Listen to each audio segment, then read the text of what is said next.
Buenos días, ¿cómo nos encontramos hoy en este tema de la cuarentena? Hoy nos encontramos acá para ver uno de los temas base y fundamental de todas las carreras de la ciencia de la salud. ¿Por qué? Porque lo que voy a hacer hoy, y si me permiten mis queridos profesores que se han puesto las pilas y han hecho clases en Classroom, han hecho clases en WhatsApp, han hecho clases grabadas y narradas extraordinarias, por lo cual los invito a todos a verlas. Hoy me voy a dedicar a ver un tema tan fundamental como es la célula, ¿sí? Vimos en una entrega anterior lo que son los niveles de organización de la materia. Vimos que desde cositas más chiquitas como las partículas llegábamos hasta cosas más grandes como el cuerpo humano. Habíamos pasado por los órganos, por los tejidos, por los sistemas, por los aparatos, y todo, podemos resumirlo, todo nuestro cuerpo está compuesto, todos los órganos, todos los tejidos, por células, ¿sí? Células que van a variar, que van a ser distintas y con diferentes funciones en cada uno de los lugares de nuestro cuerpo. Pero en definitiva, todo nuestro organismo está compuesto por células. Y por eso justamente se dice que la célula es la mínima unidad funcional que compone a los seres vivos. Fíjense en la relevancia. Y como siempre digo, que todas las enfermedades que puedan afectar a un ser humano es en realidad una enfermedad de la célula. Con el tiempo y al pasar de las carreras y de las diferentes carreras, van a ver que esto que yo les digo es verdad. Vuelvo a repetir algo. Lo que yo voy a hacer es un resumen, chicos, un resumen de la célula. Voy a tratar de que en media hora, 40 minutos como mucho, hagamos un resumen de todos los temas más importantes de mi célula. Para que se den una idea, cuando era profesor de la Facultad de Medicina y me tocaba dar, en realidad era docente justamente de biología celular, esto de explicar la célula lo dábamos en todo un cuatrimestre, ¿sí? Un cuatrimestre entero solo para explicar la célula. Y lo que yo voy a tratar de hacer, basándome en toda esa experiencia, es resumírselo todo a una clase de 30 minutos, ¿sí? Entonces, es muy importante que ustedes lean todo el material que les dieron los profes, estudien de los Power, de la bibliografía, todo, y después, a modo de resumen y de cierre, vean esta clase. ¿Está claro? Pero de ninguna manera pueden quedarse diciendo, sí, yo ya estudié célula, solamente mirando este videito. ¿Estamos hasta acá? Aunque es excelente este videito, pero no importa. Vamos para adelante. Entonces, la célula.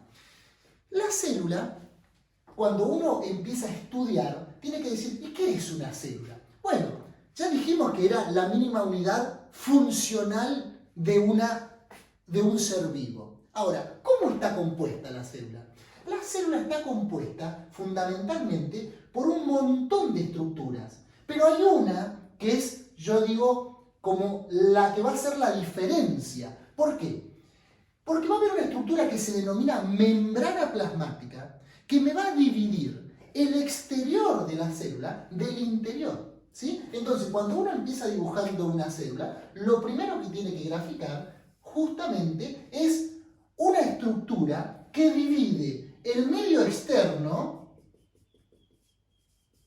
del medio interno. Entonces, esta estructura que delimita es la famosa membrana plasmática, ¿sí? Es una membrana que va a dividir lo exterior del interior. Entonces, no puede haber nada que se llame célula que no contenga una estructura que divide lo de afuera que de lo de adentro, ¿sí?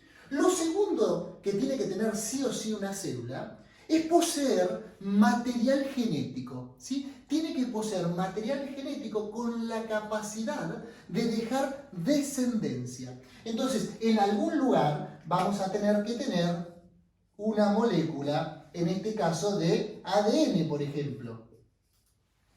Para que algo se denomine célula, tiene que tener material genético. Y acá viene la principal diferencia entre lo que son las células que componen al ser humano de las células más sencillas, por ejemplo, de las bacterias.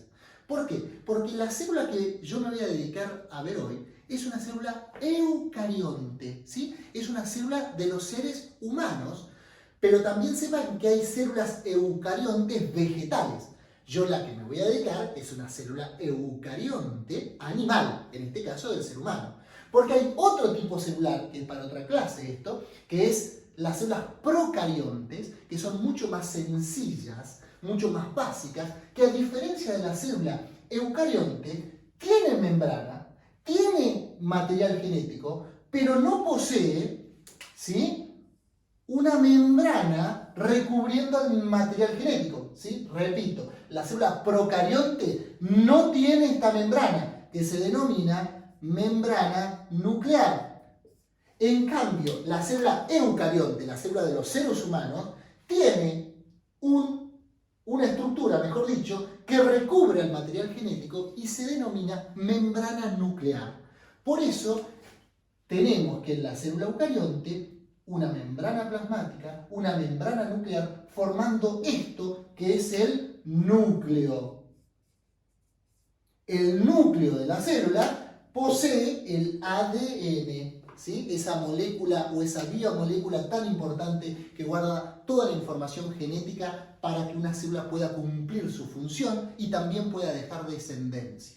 Entonces, membrana plasmática, membrana nuclear, el ADN dentro de esta estructura que se llama el núcleo. Ahora vimos, la parte externa de la célula, todo esto, se denomina matriz, así, matriz extracelular, porque está fuera de la célula, es todo esto de acá. En cambio, al interior de la célula, a todo esto que está, que es como si fuese un gel, ¿sí?, que se encuentra acá adentro, esto se denomina cito de célula plasma.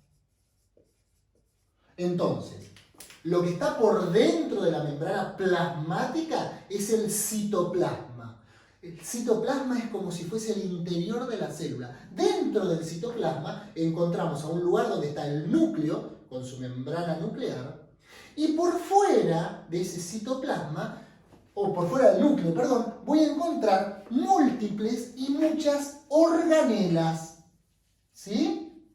Voy a encontrar organelas. ¿Y qué organelas puedo encontrar dentro o flotando en este citoplasma? Bueno, puedo encontrar, por ejemplo, acá pegadito al núcleo, el retículo endoplasmático rugoso, que ya lo vamos a ver. Puedo encontrar flotando acá ribosomas. Puedo encontrar también como flotando, que son como unos riñoncitos, las mitocondrias. Puedo encontrar por acá el aparato de Golgi. ¿Sí? ¿Qué más puedo encontrar? Puedo encontrar así como unas vacuolas que son los peroxisomas. Peroxisomas.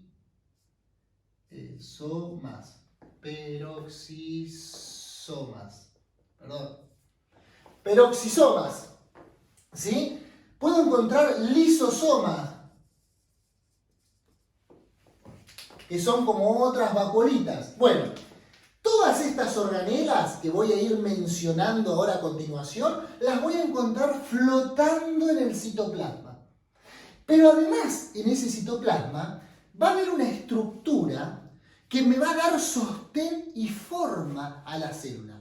Esa estructura, pensémoslo un poquito. En el cuerpo humano hay algo que le da estructura. Tenemos la piel. Y para que nosotros no seamos como una babosa, aunque algunos nos parecemos, pero no seamos como una babosa arrastrándonos, ¿qué voy a tener? A los huesos que me dan forma, me dan estructura, ¿sí?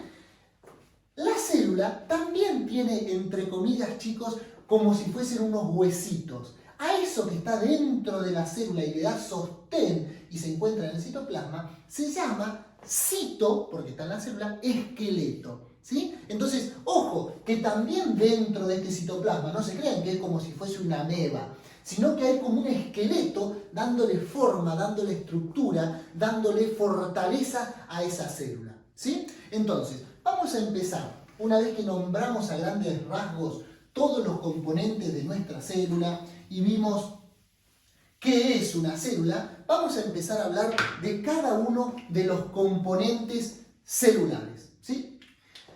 Obviamente yo empecé hablando de que había una estructura que separaba el medio externo del medio interno. Entonces lo primero que voy a mencionar, o que vamos a hablar, es de mi membrana plasmática.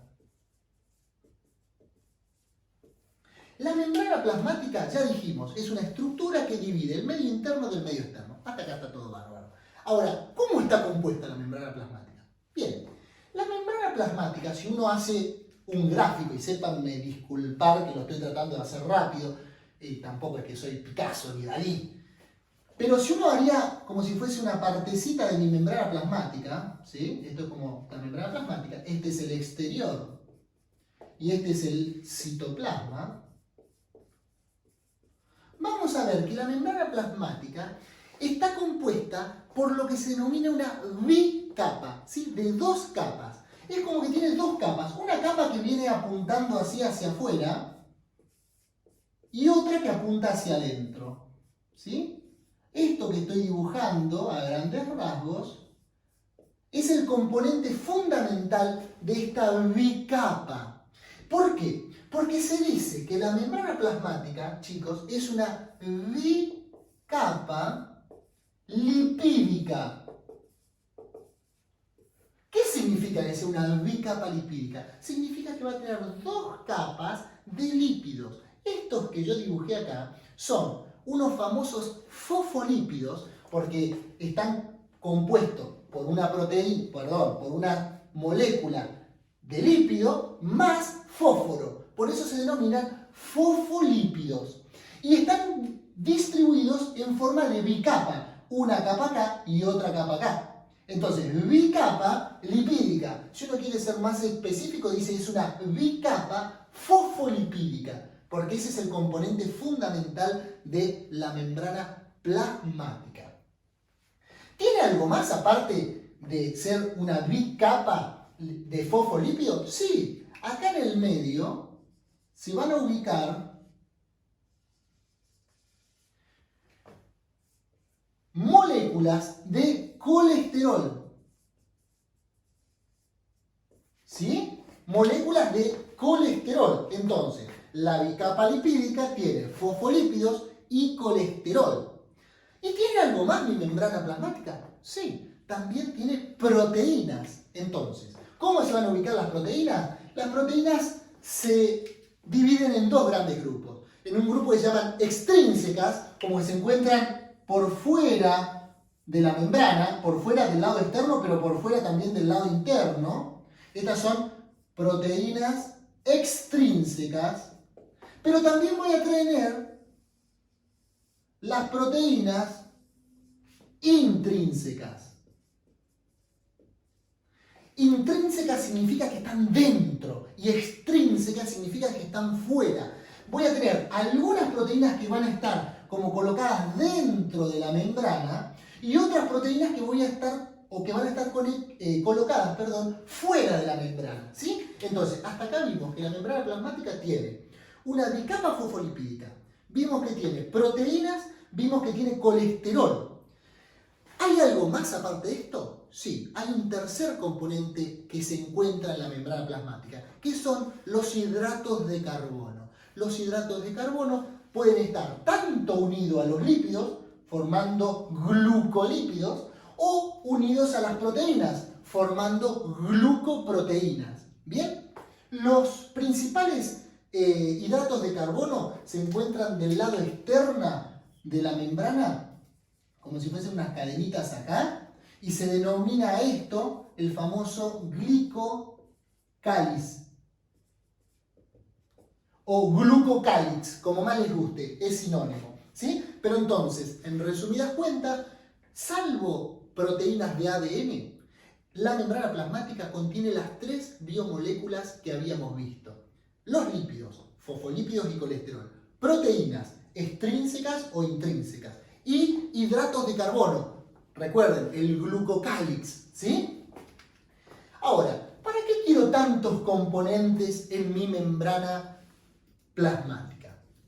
¿Por qué? Porque cada componente me va a servir como para darle el nombre o la función a la membrana plasmática.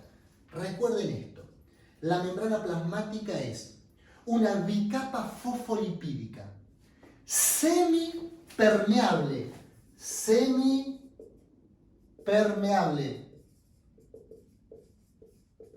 fluida. ¿Sí? ¿Qué es esto de semipermeable? Permeabilidad significa que algo puede atravesar o no una estructura. Que sea semipermeable significa que la membrana plasmática va a dejar pasar de afuera hacia adentro y de adentro hacia afuera algunas sustancias sí y otras no. Por eso semi, o sea, algunas sí y otras no. Y que sea fluida significa que esta estructura, la membrana, no es algo rígido, no es algo que está estático, sino que los componentes de la membrana plasmática se pueden ir moviendo dentro de esa membrana, ¿sí? Entonces, bicapa, semipermeable, fluida. Importantísimo eso. Ahora, lo que le continúa de la importancia a la membrana plasmática es, bueno, hasta acá vi cómo está compuesta, sé para qué sirve, pero ¿cuáles son sus funciones? O sea, ¿para qué tengo la membrana plasmática? La principal función es dividir el medio externo del interno. Hasta acá estamos bárbaros. ¿Qué otras funciones tiene? Bueno, tiene funciones, por ejemplo, de reconocimiento. La membrana plasmática, a través del glicocáliz y otras proteínas que tiene acá afuera, va a ver y dejar entrar algunas sustancias. Entonces, va a reconocer, por ejemplo, a una hormona, dice, ah, esto es una hormona. Sí, ¿qué viene a hacer usted acá, hormona? Y yo vengo a estimular tal función. Bueno, perfecto, la reconozco, lo dejo que actúe. Voy a reconocer a un antígeno, voy a reconocer a un virus, voy a reconocer a una bacteria. Según la célula que estemos hablando, la membrana plasmática va a servir de reconocimiento de otras moléculas. También va a servir, mediante esto de ser semipermeable, va a permitir la alimentación y la nutrición de la célula. Porque voy a dejar pasar nutrientes, voy a dejar pasar oxígeno, voy a dejar pasar agua, por ejemplo. Ustedes me dirán, ¿y el agua atraviesa la membrana así porque sí? No, ya vamos a ver, o voy a mencionar algo de lo que es el transporte de membrana. Pero sepan que hay pocos elementos que atraviesan la membrana sin ninguna traba, sin ninguna puerta que se abre o se cierra. Por ejemplo, uno es el oxígeno. El oxígeno atraviesa la membrana, chicos, prácticamente sin ningún tipo de problema. El dióxido de carbono hacia afuera lo mismo.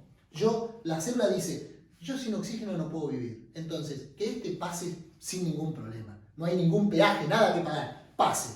Hay otros elementos que voy a decir, no, espera, déjame ver qué sos y te dejo a ver si entras o no entras. ¿Bien? Entonces, volvamos. La función de la membrana plasmática, que son muchas, es dividir, es reconocimiento, es permitir la nutrición, es ser selectiva en qué es lo que entra y qué es lo que no entra. ¿Y cómo es que va a permitir ese pasaje a través de la membrana? Lo que generalmente ocurre en la membrana plasmática es que para que una sustancia que está afuera ingrese al interior de la célula, eso se realice a través de las proteínas, ¿sí? Las proteínas van a cumplir fundamentalmente la función de ser canales. ¿Canales? ¿Qué es un canal? Justamente como su nombre lo indica, es un agujerito, un tubito que va a permitir el pasaje de cierta sustancia del exterior al interior. No me voy a poner a hablar, chicos, de cada uno de estos canales ni de cada uno de estos transportadores, porque eso es una clase mucho más larga. Pero sepan que para cada sustancia que la célula quiere incorporar del exterior al interior, lo que generalmente ocurre es que tiene que usar uno de estos canales. ¿Hay otras maneras de entrar? Sí. Hay proteínas que se llaman translocadoras, que es, tomo algo acá afuera, me giro y lo suelto acá adentro. ¿Sí? Hay un montón de elementos o de estructuras que sirven para transportar cosas del medio externo al medio interno. Lo vamos a ir viendo en clases más adelante, pero en este breve resumen tenemos que las proteínas se encargan sobre todo de transportar sustancias, tanto del medio exterior al medio interior, como del medio interior al medio exterior, ¿sí? Como ejemplo, el oxígeno pasa sin ninguna proteína, atraviesa la membrana lipídica. El agua, piensen esto, ¿el agua va a pasar sin ningún problema de afuera hacia adentro, de adentro hacia afuera? ¿Qué opinan? No, muy bien, no. Esto es un lípido, chicos. Piénsenlo como una grasa, como un aceite. El agua y el aceite no se llevan bien. Entonces, cuando hay agua afuera, va a chocar contra la membrana y no va a pasar. Y está bien que así sea, porque imagínense, lo que yo tengo acá en la piel no son más que una célula al lado de la otra. Y no son más que una membrana plasmática al lado de otra membrana plasmática, que están muy unidas entre sí. Si el agua atravesaría fácil la membrana plasmática, yo me llenaría de agua, y sería una bola de agua. Eso es si tengo más sal que afuera. Y si afuera, por ejemplo en el mar, hay más sal afuera que adentro, yo me adelgazaría porque perdería agua, sería muy fácil perder peso y lamentablemente lo he probado y no es tan fácil. Así que el agua no atraviesa la membrana plasmática sin tener a estos transportadores, ¿sí? O proteínas que realicen esa función. Hay bombas que se denominan, ¿sí? Que se encargan de transportar agua. Bueno, entonces, membrana plasmática, hicimos un breve resumen, cómo está formada y para qué sirve. Ahora bien, empecemos a hablar un poquito de las organelas que componen nuestro citoplasma. Vamos a empezar por la que es para mí una de las más importantes, que es la famosa mitocondria. ¿Sí? La mitocondria es como si fuese un poroto. Tiene forma como si fuese un poroto. Si uno la analiza, es como que acá adentro tiene una membrana interna, una membrana externa. No me interesa mucho que recuerden esto, pero lo único que me interesa es lo siguiente. ¿Para qué tengo mitocondrias en mi organismo? Y este es el concepto más importante que quiero volcarles en esta clase. Las mitocondrias, chicos y chicas, y chiques, se encargan de la producción de energía de la célula. Digamos, para que una célula pueda cumplir con todas sus funciones, necesita sí o sí energía. La energía en la célula que utiliza, o la manera de que la célula utiliza la energía, es a través de una molécula que se denomina ATP, ¿sí? O adenosín trifosfato. Esta es una molécula que tiene 3 átomos de fósforo. Por eso, adenosín trifosfato. Es una molécula de adenosina que tiene unidos 3 átomos de fósforo. Cuando esta molécula pierde o se le rompe un átomo de fósforo, pierde un fósforo, libera energía, ¿sí? Entonces, ¿qué es lo que hace la mitocondria? Lo que hace la mitocondria es generar ATP. O sea, va a tomar una molécula que tiene 2 átomos de fósforo, que se llama ADP, adenosín di-2, fósforo, ¿sí? Adenosín difosfato, toma una de estas y una molécula más de fósforo, la une y forma el ATP, ¿sí? Agarro la molécula de 2 átomos de fósforo, agarro un fósforo, ¡plac!, se lo uno y formo el ATP. Hasta acá todo lindo, pero para poder unir un fósforo a esta molécula que tiene 2 fósforos, necesito realizar un proceso. Necesito, entre comillas, gastar energía de algún tipo. ¿Y de dónde saca la energía la célula? ¿De dónde saca la mitocondria energía para hacer este proceso? De los nutrientes. Para eso ingerimos nutrientes. Para eso como hidratos de carbono, como proteínas, como lípidos, ¿sí? Cada vez que yo ingiero nutrientes, los nutrientes ingresan por el intestino, van al hígado, y el hígado distribuye nutrientes a las diferentes células por la sangre. Ya lo vamos a ir viendo todo esto. Pero una vez que los nutrientes, por ejemplo los hidratos de carbono, la glucosa, llega al interior de la célula, es en el interior de la célula que lo toma la mitocondria y mediante un proceso que se llama fosforilación oxidativa, ¿sí? Que se llama glucólisis, ¿bien? Va a producir esta molécula, va a producir ATP, ¿sí? A través del ADP más el fósforo. Como concepto, ¿qué me interesa a mí? Que recuerden que la mitocondria es el lugar donde se forma el ATP, que el ATP es la energía que utiliza la célula, que la mitocondria, para poder formar ATP, necesita de dos cosas: nutrientes, ¿sí? Nutrientes, que son básicamente tres. Estos son hidratos de carbono, lípidos y proteínas. Estos son los nutrientes, esto es lo que yo como con la comida. Pero también voy a necesitar sí o sí oxígeno. La mitocondria, chicos, no puede formar ATP si no tiene oxígeno. La pregunta es, si no hay oxígeno, ¿la célula puede formar ATP igual? La respuesta es sí. Hay una manera que se llama glucólisis anaeróbica, o sea que no necesita aire, que no necesita oxígeno, que ocurre en el citoplasma de la célula y no dentro de la mitocondria. Pero esa glucólisis anaeróbica es muy poquita la energía que puede formar. Forma 2 o 3 ATP por cada glucosa que yo le mando. Entonces es como que no sirve para nada. Sirve, pero no mucho. Ese es el concepto. Entonces, para tener energía, la célula sí o sí necesita oxígeno. Digamos, puede formar energía o ATP sin oxígeno, pero es muy poquito y de corto tiempo y enseguida deja de actuar. Entonces, mitocondria, a través de nutrientes y oxígeno, forma ATP. El ATP es la energía que necesita la célula para poder cumplir con todas las funciones. ¿Recuerdan la membrana plasmática? ¿Qué hacía la membrana plasmática? Por medio de una proteína dejaba pasar una estructura o una sustancia. Esa proteína, para poder abrir y cerrar el canal, necesita ATP. Entonces, si no tiene ATP, no se abre ni se cierra, no permite el pasaje de sustancias, deja de actuar.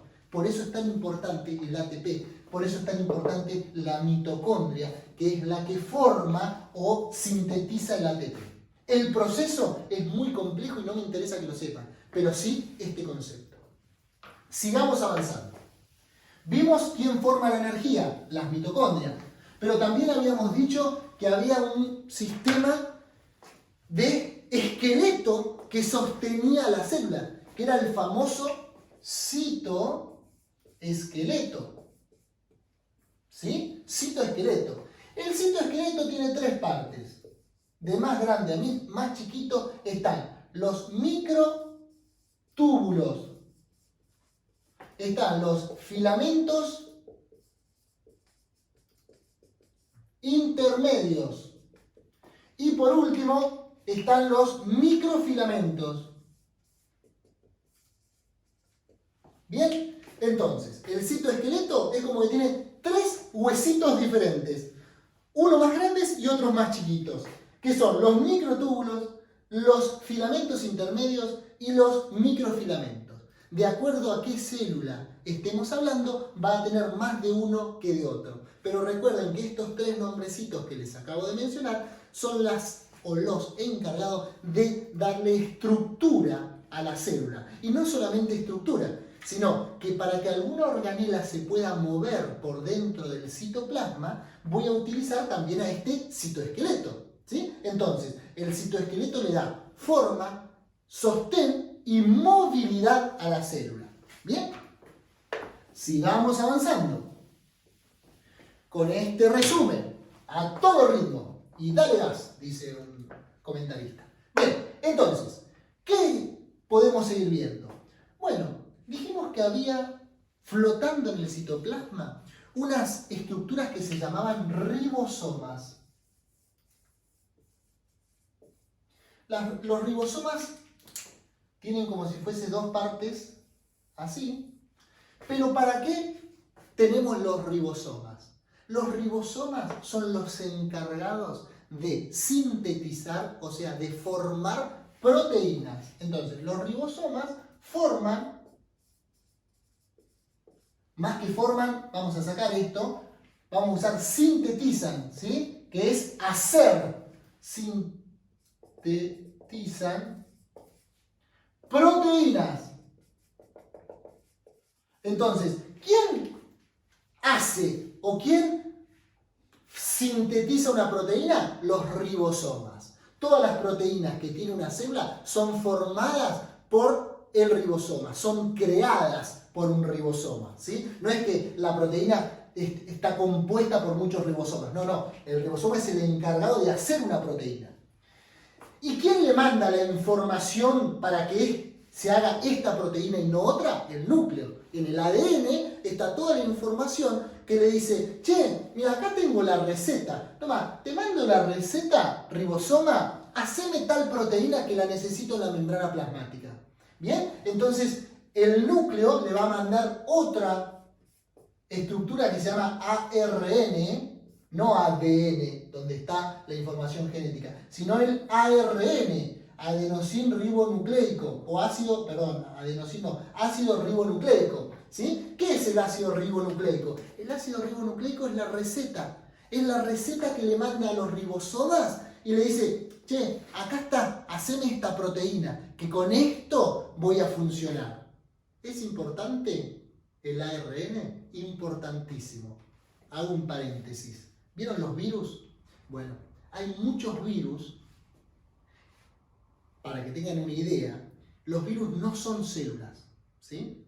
Los virus son otra cosa, pero no son células, son virus justamente. Tienen una membrana externa, muy bien, que divide el exterior del interior, pero no es una membrana plasmática.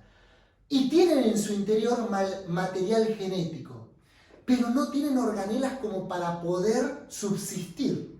Lo que tienen los virus generalmente es un pedacito de ARN. También pueden tener ADN, ¿sí? Pero los virus que tienen ARN lo que hacen es tener una receta para infectar una célula.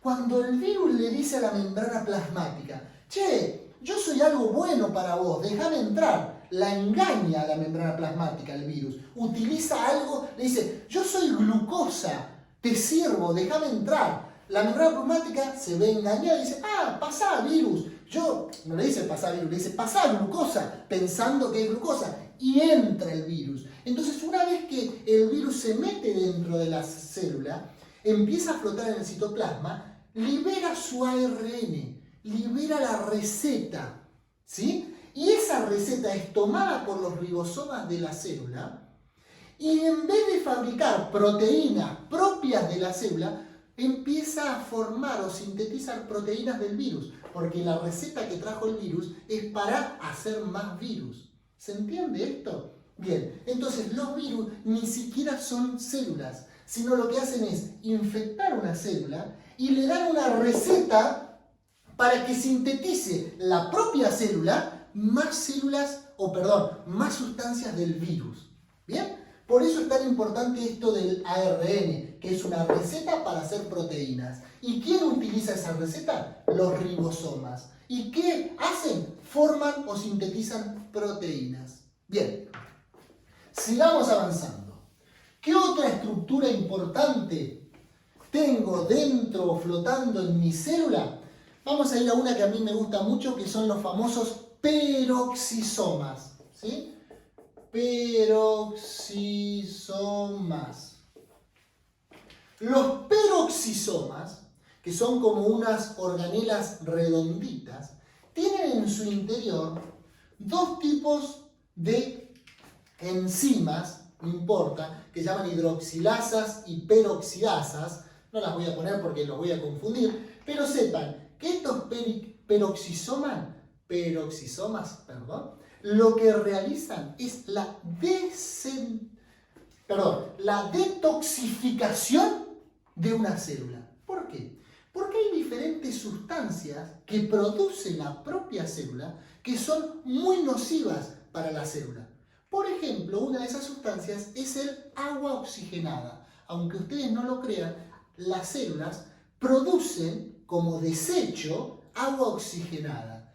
Y esa agua oxigenada es muy tóxica para la célula. Entonces, la propia célula que produce ese desecho tiene un sistema, como estos peroxisomas, que van a ¿qué? Que van a desactivar el agua oxigenada. Y van a hacer, el agua oxigenada es, en vez de ser H2O, este es el agua común, ¿no? Es H2O2, o sea, tiene un oxígeno más, agua oxigenada. Entonces, lo que van a hacer estos peroxisomas es sacarle este 2, o sea, le voy a sacar un oxígeno y voy a formar oxígeno y agua, ¿sí? Entonces, peroxisomas lo que hacen es detoxificar a las células, fundamentalmente rompiendo el agua oxigenada y formando agua y oxígeno. Y me voy a meter en las últimas organelas de este breve repaso. Por un lado tengo, chicos, el famoso aparato de Golgi. El aparato de Golgi, yo siempre digo que es como el correo de la célula. El aparato de Golgi, ¿saben lo que hace? Es una organela como si fuese, uno lo grafica y son como múltiples vacuolas todas así, ¿sí? Como si fuese una masa toda doblada. Bueno, ese es el aparato de Golgi. Después miren todo esto en las imágenes que los profes les pusieron en los Power y en las clases de los profes para que fijen todos estos conceptos, ¿sí? Pero el aparato de Golgi es como si fuese el correo de la célula. Lo que hace es, bueno, esta estructura tiene que salir de la célula. No importa que, por ejemplo, una proteína, por ejemplo, una hormona. Bueno, ¿qué voy a hacer? La empaqueto, ¿sí? La envuelvo y la mando a la membrana plasmática envuelta como si fuese en un paquete. Que eso se llaman vesículas. Entonces, mando esa vesícula y como está envuelta y empaquetada y con una estampilla, la membrana plasmática dice, muy bien, esto es lo que me manda el aparato de Golgi, lo dejo salir y lo deja salir al exterior, ¿sí? Entonces, el aparato de Golgi, ¿para qué sirve? Sirve para envolver estructuras, empaquetarlas y sacarlas al exterior. Pero en este empaquetamiento le pone una señal que la membrana plasmática reconoce y lo deja salir. ¿Está claro? Y una estructura muy asociada al aparato de Golgi son los famosos lisosomas, ¿sí? Lisosomas. Estos sí que son muy importantes, sobre todo en unas células de la inmunidad o en las células de la defensa de nuestro cuerpo. ¿Por qué? Porque los lisosomas, chicos, son vacuolas, son estructuras que lo que se van a encargar es, cada vez que ingresa una sustancia extraña al organismo, el lisosoma lo envuelve. Se dice que como lo fagocita, se lo come. Y una vez que esa sustancia está dentro del lisosoma, por medio de un montón de enzimas, el lisosoma lo trata de romper, lo trata de destruir, ¿sí? Por eso es que los lisosomas están muy presentes en las células de la inmunidad, en los glóbulos blancos de nuestro cuerpo. ¿Por qué? Porque lo que hacen los glóbulos blancos, sobre todo los macrófagos, es comerse a las sustancias extrañas al cuerpo y mediante los lisosomas envolverlo y destruirlo. ¿Bien? Entonces, los lisosomas se encargan de envolver sustancias extrañas dentro de la célula y tratar de inactivarlos o matarlos. ¿Quedó claro hasta acá? Bien. Con esto, chicos, les he tratado de hacer un brevísimo resumen de las organelas de nuestro o de nuestra célula. ¿Qué les quiero decir? Y vuelvo a repetir, no se conformen solo con esto. Lo que yo les dije son los conceptos más importantes. Yo no acepto que ningún alumno de ninguna ciencia médica, cuando piense en la mitocondria, no sepa qué hace la mitocondria, ¿sí? Entonces, mitocondria realiza ATP. Está bien, después puedo estudiar un poquito más la fosforilación oxidativa y las crestas y que hay un citocromo P450 y un montón de cosas más específicas. Pero la mitocondria forma ATP y sin ATP no vivo. Ningún alumno mío puede no saber que una membrana plasmática es una bicapa fosfolipídica y que tiene colesterol y que el colesterol sirve para darle fluidez a la membrana, ¿sí? Entonces, Todos aquellos que piensan que el colesterol es nocivo, no es así. El colesterol es muy importante para la célula. Sin colesterol, la membrana pasa de ser fluida a ser rígida. Entonces, ojo, aquellos que piensan que el colesterol es malo. El colesterol es una molécula y es buena en su justa medida. También tienen que saber y después estudiar lo que son los pasajes a través de la membrana, porque ahí vamos a ver que las bombas en las neuronas, por ejemplo, sirven para generar los impulsos eléctricos que nos hacen mover, que nos hacen sentir. ¿Bien? Y también tienen que saber que los lisosomas son extremadamente importantes en los glóbulos blancos, porque se encargan de desactivar partículas y moléculas. Entonces, esto que yo les dije a nivel conceptual lo tienen que reforzar con la bibliografía. Pero espero que les haya servido a modo de resumen e integración de uno de los temas más, pero más importantes que van a ver a lo largo de toda la carrera, que es la célula. Si bien la vemos en una o dos clases, sepan que es de importancia absoluta, ¿sí? Se los dice un profesor de biología celular. Así que bueno, los dejo por ahora para no hacerlo más largo. Me despido dándoles un fuerte codazo, porque no nos podemos saludar ni de abrazo ni de besos. Así que nos vemos la próxima.